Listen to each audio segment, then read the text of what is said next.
Rien ne fait plus peur aux gens que les serpents. Tout le monde a fait un jour des cauchemars avec ces prédateurs rampants et sifflants.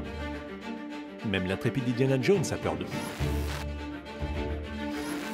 Ils sont fascinants et parfois ils peuvent faire d'excellentes machines à tuer. Comment? Pour le découvrir, suivez notre top 10 des serpents les plus mortels connus par l'homme. La vipère de la mort. Si vous allez vous promener en Australie, en Nouvelle-Guinée ou en Indonésie, faites bien attention à vérifier que vous ne croisiez pas de vipère de la mort. Contrairement aux serpents, elles patientent souvent à l'arrêt pour tendre un piège à leur proie. Si vous voyez quelque chose qui remue, alors cela pourrait être la queue d'une vipère de la mort, mouvement qu'elles utilisent pour attirer l'attention avant d'attaquer. Elles sont considérées comme les serpents les plus venimeux de la planète, mais également comme les plus fourbes. Les vipères de la mort peuvent atteindre une longueur de 50 cm et sont d'une couleur marron-rouge. Même s'il en existe 8 espèces différentes, les membres de cette redoutable famille se ressemblent toutes, ce qui rend difficile les études scientifiques. Néanmoins, en 2015, une équipe de chercheurs pensait avoir réussi à en trouver une d'un nouveau genre dans le nord-ouest de l'Australie qu'ils ont appelé l'Acanthopsis cryptamidros ou la vipère de la mort du Kimberley. En étudiant son ADN, l'équipe s'est rendue compte qu'il s'agissait en fait d'une toute autre espèce. Même si leur ouïe est absolument inefficace, c'est donc un serpent dont la rencontre n'est pas de bon augure, mais la bonne nouvelle, c'est qu'en général, les vipères de la mort ne s'attaquent pas aux êtres humains. Le Bonga Ranley. On peut observer ce serpent à rayures à Hong Kong et sur l'île d'Hong Kong. Le Bonga Ranley se différencie des autres serpents avec ses bandes jaunes et noires présentes tout du long de son corps de 2 mètres de long. Ces bandes peuvent parfois être noires et blanches. C'est la nuit que le Bonga Ranley est le plus actif. Mieux vaut donc faire bien attention quand on se balade dans l'obscurité, car cette créature pleine de couleurs est très venimeuse. On trouve le Bonga Ranley près des points d'eau, même s'ils sont souvent peu nombreux. Heureusement pour nous, il préfère manger des lézards ou même d'autres serpents, même si cela ne veut pas dire que l'un d'eux ne pourra pas vous sauter dessus s'il se sent menacé. Alors qu'il se déplace lentement habituellement, il peut soudain acquérir la capacité de se déplacer, et ce, surtout lorsqu'il cherche à s'enfuir. Les experts ont été particulièrement surpris de découvrir qu'il adopte un mouvement de déplacement en triangle. Il y a certaines espèces de serpents qui se déplacent en forme de S, mais le Bonga Ranley procède différemment. Par ailleurs, la pointe de sa queue ressemble à une tête. Alors méfiez-vous, si vous pensez voir sa tête, ça pourrait bien être sa queue. En effet, lorsqu'il veut bondir sur une proie, il cache sa tête sous son corps, la proie fuit alors la mauvaise partie de son corps. Surprise garantie. Le fer de lance commun. On ne dit pas de ce serpent qu'il est commun pour rien. Aucun danger d'extinction en vue pour cette espèce. Néanmoins, les travailleurs des plantations de café et de bananes d'Amérique du Sud et centrale préféraient qu'elle n'existe pas. On trouve les fers de lance communs sur le sol et les arbres de la jungle dans laquelle se trouvent ces plantations. Si vous vous trouvez près d'une rivière, alors faites bien attention, un serpent long de 2,4 mètres en moyenne pourrait bien vous mordre, ce serait bien dommage. Les fers de lance communs se nourrissent peu, et même s'ils choisissent normalement de petites proies, ils ne rechigneront pas face à une cible plus grande. Il y a eu un cas de morsure où le paysan mordu est mort, mais sa femme également, parce qu'elle avait essayé de traiter la blessure de son mari alors qu'elle avait des plaies sur la main. Un fer de lance contient habituellement 150 mg de venin, soit environ 3 fois plus qu'il ne lui en faut pour tuer un être humain. Ces serpents extrêmement dangereux chassent la nuit, même si leur vision n'est pas excellente. Et ce n'est pas de chance pour nous, mais leur sensibilité thermique signifie qu'ils peuvent facilement détecter des proies dans le noir. Ils se déplacent extrêmement vite une fois qu'ils ont repéré leur repas.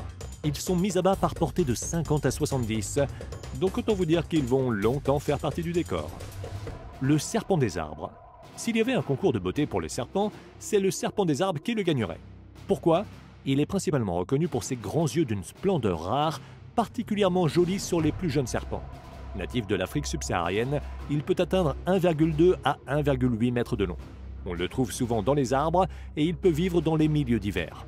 Le serpent des arbres est connu pour être timide, mais il n'a rien à envier aux autres serpents en ce qui concerne ses talents de prédateur.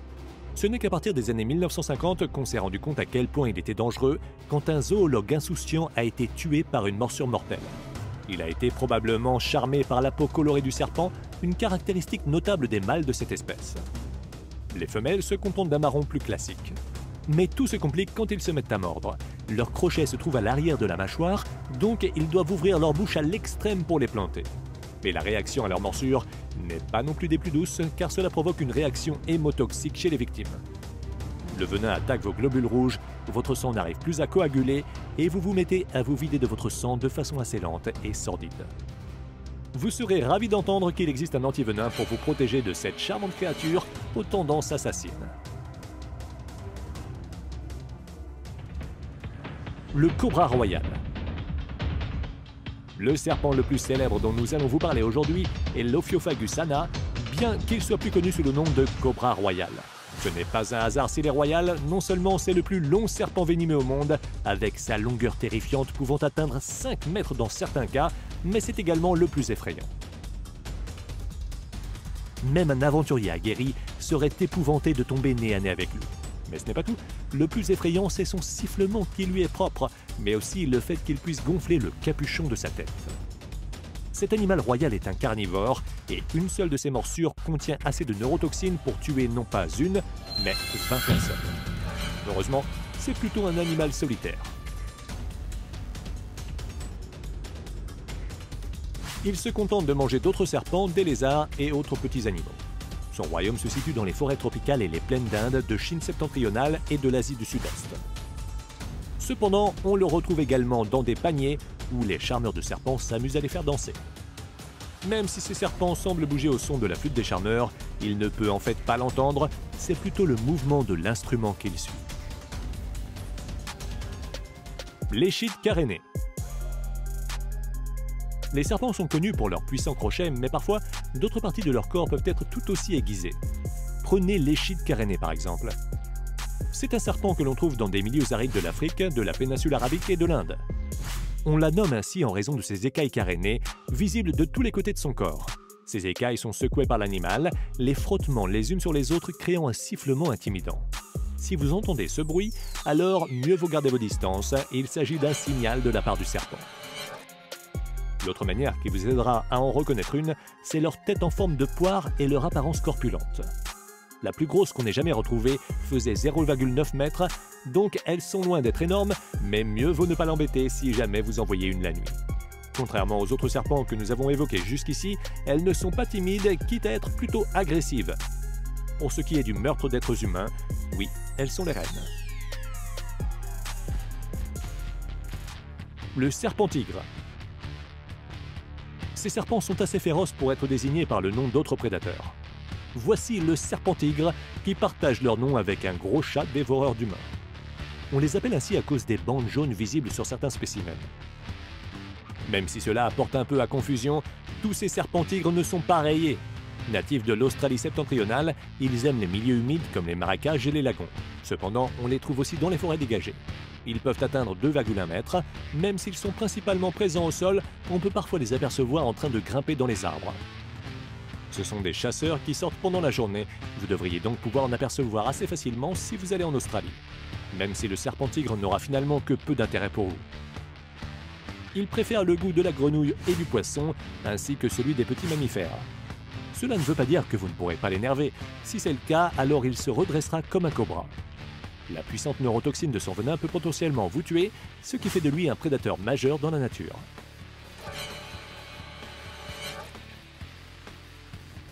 Le taipan côtier.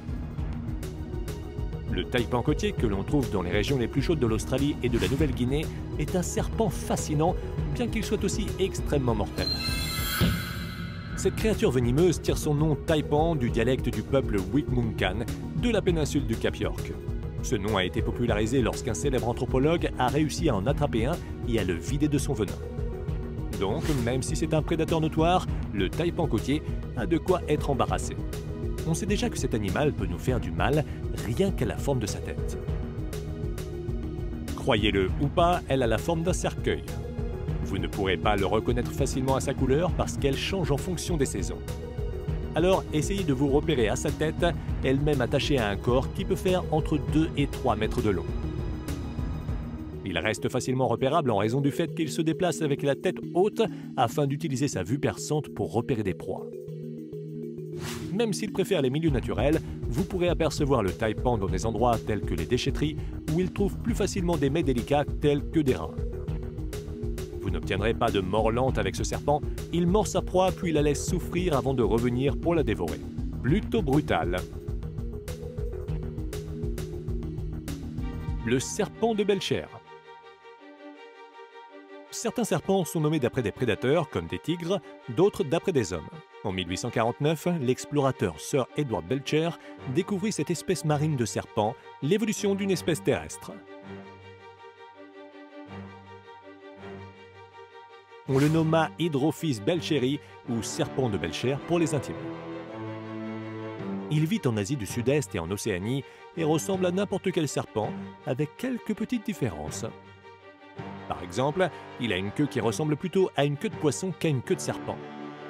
Le serpent marin de Belcher peut atteindre 3 mètres, mais il fait habituellement plutôt 1 mètre. Même si son habitat naturel est la mer, cela ne veut pas dire qu'il peut y vivre indéfiniment. Il doit sortir de l'eau toutes les 8 heures pour pouvoir respirer. Il ne peut pas non plus nager à plus de 100 mètres sous la surface et a besoin d'eau chaude et de soleil pour maintenir la température de son métabolisme. Mordre les êtres humains ne l'intéresse pas, même s'il contient une quantité phénoménale de venin, il pourrait envoyer 100 hommes à la morgue. Mais ce serpent préfère habituellement jeter son dévolu sur des poissons.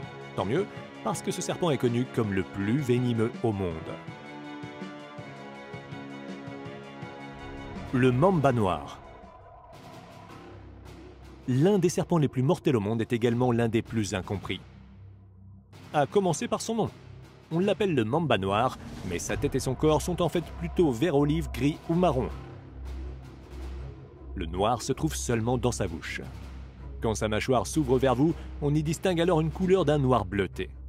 Ajoutez à cela les histoires de l'Afrique du Sud et de l'Est qui disent à quel point il est puissant et vous comprendrez pourquoi ce serpent est une légende. On ne dit pas non plus ici que se retrouver face à un mamba noir ne sera pas un problème. C'est un serpent très venimeux et son poison pourra vous tuer en 20 minutes. Mais il a une manière bien à lui de vous montrer qu'il ne vous aime pas. Tout comme le cobra, il dresse son corps, gonfle son cou et siffle. Il est également extrêmement rapide, avec une vitesse maximale de 20 km/h. C'est un peu comme si vous étiez pourchassé par une voiture. Après vous avoir pourchassé, le mamba noir vous mordra, pas une, mais plusieurs fois, pour être sûr que vous receviez une dose suffisante de son venin mortel. Qu'il s'agisse de cobras dressés ou de vilaines vipères, une chose est sûre, les serpents ont bien mérité d'appartenir au groupe des prédateurs les plus redoutés au monde. Si vous avez aimé cette vidéo, alors cliquez pour vous abonner et activez les notifications. Vous serez le premier à savoir quand une nouvelle vidéo sera disponible. Merci d'avoir regardé cette vidéo et à très bientôt.